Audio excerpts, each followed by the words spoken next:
오늘은 저주 언약 첫 번째 말씀을 상고합니다.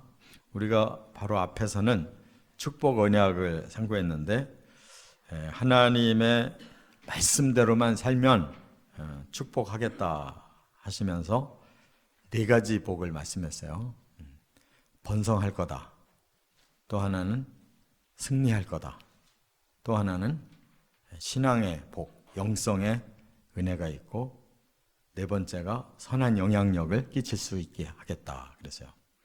그러니까 이 네 가지 복만 있으면 우리도 복이고 남에게도 복이고 하나님께 영광 돌리고 이렇게 모든 것이 가장 완벽한 복을 주시겠다고 했는데 이제 오늘 여기 15절부터 끝절 68절까지는 저주를 말씀했어요.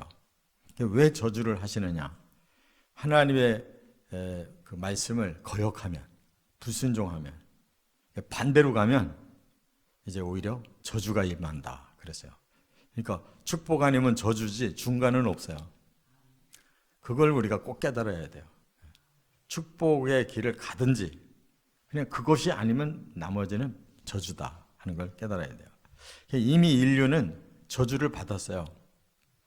처음 사람 아담과 하와가 범죄해서 사탄의 손아귀에 들어가면서 이미 저주를 받아서 땅이 저주받고 사람 때문에 그래서 사람도 저주를 받아서 평생 땀 흘려야 먹고 살고 여자들도 출산에 고통을 겪어야 되고 이러한 또 가정을 이뤘어도 서로 싸우게 되고 이게 다 창세기 3장의 범죄 때문에 받은 저주를 이미 다 밝혀놓으셨어요. 근데 여기에서 말씀하는 이제 저주는 그런 것이 아니고 또 축복도 그런 것이 아니고 이제 하나님이 구원을 주시려고 하나님 법을 주셨잖아요. 그 법을 잘 지키면 이제 구원을 통한 축복 또 구원에서 떨어지는 저주 이걸 말하는 거예요. 그러니까 모든 인류에게 주어진 그런 축복과 저주 정도가 아니라 이것은 구원을 받는 축복과 또 구원에서 탈락해버리는 저주 더 큰 문제가 남아있다 그 말입니다. 그래서 오늘은 일단 이제 세 가지 저주를 말씀했어요. 첫째는 15절부터 20절까지 보면 쇠망의 저주예요. 쇠망이라는 것이 점점 안 되고 망해가는 걸 말하는 겁니다. 그래서 어제 우리가 상고한 앞에 축복의 정반대만 오늘 본문에 다 말씀했어요. 그게 뭐냐? 성읍과 들과 광주리와 떡반죽 그릇에도 저주가 임하고 소생과 소산과 새끼에도 저주가 임하고 들어가도 나가도 저주가 임한다. 그래서 이 앞에 축복은 전부 그것이 다 잘 된다고 그랬잖아요. 근데 오늘은 그 모든 것이 다 안 된다는 거예요.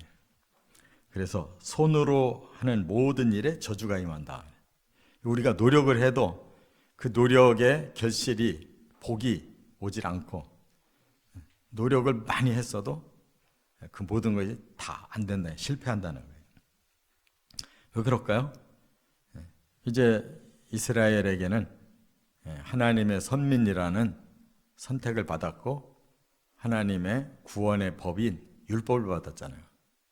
그러면 하나님을 잘 경외하고 율법을 잘 순종하면 이제 구원의 복까지 다 누릴 텐데 그들이 이제 하나님도 버리고 우상 섬기고 하나님의 진리를 버리고 세상의 법을 따르려고 세속화되고 타락해 가면 거기에 대한 벌이 올 수밖에 없어요. 그래서 인류에게 임한 저주보다 더 심한 저주를 받는다 그런 뜻이에요. 그래서 우리가 가장 기본이 사람이 이 생존하는 것이 기본적인 복이잖아요. 그래서 노력하는 만큼 점점 더 살만해져야 되는데 이게 점점 더 소멸되어 간다. 이거보다 큰 고통이 없어요. 그래서 그 뒤에 보면 혼란과 여기 그 20절에 그랬어요. 저주와 혼란과 책망과 망함과 파멸, 이렇게 5가지로 말씀을 했어요. 이건 저주 정도가 아니라 이제 영원한 형벌까지 받는다는 거예요. 이 5가지를 잘 기억하셔야 됩니다. 이미 저주를 받았고 혼란, 책망, 멸망, 또 파멸까지 이어서 받는다. 그러면 영원한 지옥 형벌을 말하는 것입니다. 그러니까 우리는 뭐가 안 되기 시작한다 그러면은 이게 징조예요. 바로 깨달아야 돼요. 우리 예수 믿는 사람들은 좀 예민한 게 있어야 돼요. 뭔가 이렇게 서서히 뭔가 조여드는 게 있고, 뭔가 노력을 해도 자꾸 실패하는 게 있고, 점점 쪼그라드는 게 있고, 뭐가 막히는 게 있고, 그러면 바로 하나님 앞에 기도해 봐야 돼요. 왜 그럴까? 그러니까 우리의 마음에 뭔가가 불순종이 있는 거예요. 뭔가가 마음이 하나님에서 세상으로 뜬 거예요. 우리도 모르는 사이에 서서히 변질됐는데 거기에 대한 징조가 온단 말이에요. 뭐가 막히고 안 되고 뭐가 문제가 생기는 거예요. 그러면 바로 그 자리에서 우리가 깨닫고 회개하고 돌이켜야 돼요. 그게 우리 믿는 자들에게 주시는 은혜예요. 근데 그것을 자꾸 놓치고 둔해져가지고 뭐가 되겠지 하고 자기 노력만으로 자꾸 하려고 하면 결국은 무너진다 그 말이에요. 두 번째 저주가 있어요. 21절, 22절에 보면 무서운 질병의 저주가 있어요. 이제 하나님이 치시기 시작하는 거예요. 그래서 뭐가 안 돼도 몸만 건강하면 기회가 오잖아요. 근데 환경이 안 되기 시작하면서 이제 근심, 걱정, 염려 하다 보면 자기도 모르게 이제 몸에 병이 생기죠. 그 병이 나기 시작하면 이제는 하고 싶어도 할 수가 없어요. 병이 나면 꼼짝 못 하는 거예요. 사실상 인생은 끝난 겁니다. 너무 질병도 어느 정도 이렇게 진행하다가 멈추고 회복이 돼야지, 너무 심하면 회복이 된다 할지라도 더 이상 활동할 수 없는 지경이 되면 소용없어요. 그냥 목숨만 부지 해봐야 아무 의미가 없어요. 그런데 여기서는 이제 이스라엘에게 개인적인 질병보다는 집단적인 질병을 주신다는 거예요. 왜냐하면 선민이기 때문에. 선민에게 뭐가 임하느냐? 연병이 임한다 그랬어요. 이 연병이라는 말은 오늘날의 말로 바꾸면 전염병을 말하는 거예요. 치명적인 전염병. 그냥 뭐 감기가 돈다 정도가 아니라 뭐 특별한 그런 질병이 도는 거예요. 그러면 이제 많은 사람들이 동시에 전염이 돼가지고 죽는 거죠. 그래서 과거 그 14세기부터 일어난 그 유럽 쪽의 흑사병이라는 것이, 그 당시에 기독교는 이 천주교 중세 시대 무서운 병이 임했잖아요. 그래서 사람들의 40%가 죽었다 그래요. 그러니까 뭐 집중적으로 그냥 막 사람들이 죽었어요. 근데 여기에 그것만 말씀하지 않고 폐병, 열병, 염증, 학질 등으로 죽게 될 거다 그랬어요. 그러니까 이런 무서운 이제 전염병뿐만 아니라 사람이 폐가 대단히 중요합니다. 마지막에 죽을 때 대부분 폐병으로 죽어요. 열병, 우리가 열을 다스리지 못하면 죽는 겁니다. 염증을 다스리지 못하면, 그래서 우리가 자꾸 항생제를 맞잖아요. 또 학질, 이렇게 전염병에 우리가 노출되면 못 견디는 거예요. 저도 그 대학 들어가는 20살 때부터 너무 질병을 크게 알아가지고 여러 가지로 알아서 4년 만에 완전히 폐인처럼 됐어요.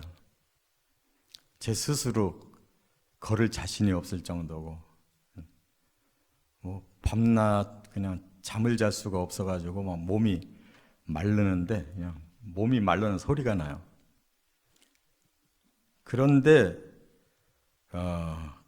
하나님 앞에 내가 헌신하겠습니다라고 서원했던 것을 잊어버리고 그냥 어떻게 낫겠지 했는데 결국 제 힘으로는 나설 수가 없는 상황을 알았어요. 그래서 이제 회개하고 그냥 믿음으로 신학교를 갔는데 그렇게 무서워 보였던 신학교가 천국이더라고요. 내가 진작 깨닫고 여길 들어왔더라면 이런 일도 없었을 텐데. 근데 너무 병이 심했기 때문에 회복을 해도 저는 한계가 오더라고요. 회복이 완전히 되는 병이 아니기 때문에 그 한계 때문에 마음껏 목회를 못했어요. 그리고 이제 제 자신을 다스리는 일에 힘을 쓰다 보니까 목회도 소극적으로 하게 됐는데, 어떻든 간에 사람은 질병에 빠지면 감당 못합니다. 자기 힘으로 안 돼요. 제가 그 병에 대한 거를 많이 찾아봤는데 보험회사에서 질병을 잘 알잖아요. 그거 보상해주고 해야 되니까. 근데 보험회사의 리스트에 예전에 찾아본 거는 한 6, 7천 가지라고 그랬는데 근래에 찾아본 거는 12,000가지가 넘어요. 질병이. 그러니까 우리한테 질병이 몇 개만 와도 그 사람 쓰러지잖아요.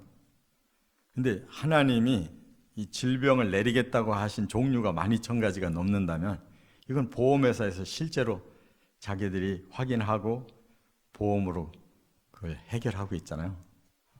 그러니까 얼마나 질병이 무서운 거예요. 정말 별의별 게 다 있는 거예요. 이 정도로 살고 있는 거 감사하시기 바랍니다. 그래서 하나님의 은혜와 긍휼이 아니면 살 수가 없는 거예요. 사람의 힘으로는 생명을 지킬 능력이 없어요. 이 저주, 제가 천국에 가서 하나님께 한번 물어봐야 되겠다. 아니 왜 이렇게 하나님 쓰시려면 어느 정도로 아프게 해야지 이렇게 꼬부라져가지고 꼼짝도 못하는 병을 주셨을까. 그래서 울면서 산을 오르내리고 약이 없으니까 이게 희귀병이에요. 또 유전병이고. 그러니까 참 목회가 한계가 있어가지고 힘들었는데 하나님께 꼭 물어보고 싶었어요. 왜 병을 주셔도 좀 나을 병을 주셔야지. 이런 병을 주셔가지고 낫고 나서도 하나님 일을 제대로 할 수가 없게 하셨을까 하고 물어보고 싶었는데 다 우리의 분수가 따로 있더라고요.